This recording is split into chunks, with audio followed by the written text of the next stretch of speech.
Hello, brilliant people! Andito na naman tayo sa ating salin serye na kung saan kanina pala nagutom ako at saka gusto ko nung magsaing. Ngayon, nung tinignan ko yung kaba ng bayan, wala na pala akong bigas. Kaya yun, dali akong bumaba para bumili ng bigas. Alam naman natin na na-introduce ko na sa inyo ito dati, diba? Yung combination ko ng rice. Tapos ngayon mga tinagulat ako kasi pwede palang mag-buy one, take one. Talaga Parang medyo na-shock talaga ako kanina pag sabi ng Ali. Kasi yung tindera kasi dito, dyan sa pinibilihan ko ng mga grocery, is kilala na niya ako. Bali sa mukha, alam na niya na foreigner ako, tapos English lang talaga kami nagkakaintindihan, ganun. Tapos siya din, nakaka-English din siya. Ngayon, eto yung binitbit ko kasi nag-iisa na lang din yung black rice doon.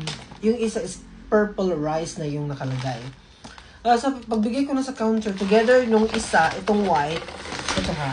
Oh, wait for a moment.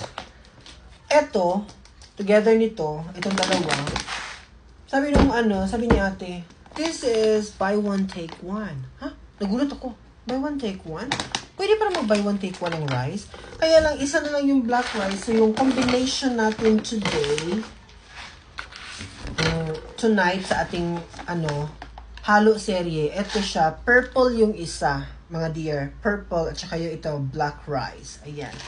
Pero ang importante, day, is buy one, take one ito. Ayan. Pwede bang mag-buy one, take one yung rice? Tinanong ko siya, bakit buy one, take one? Kaso nahirapan din si ating mag-English. So, hindi din masyadong na-discuss. Hindi na lang din ako nag-follow-up question kasi baka mas lalo pa siyang mahirapan. Diba? Nagdag assignment ka pa sa kanya. Yan. Ito na, mga my dear.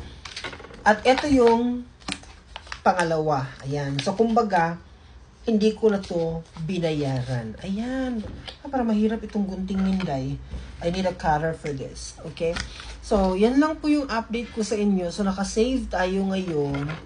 Diba naikwento ko na sa inyo dati na medyo matagal na itong maubos. Tapos ngayon, dahil nag-buy one, take one sa nito.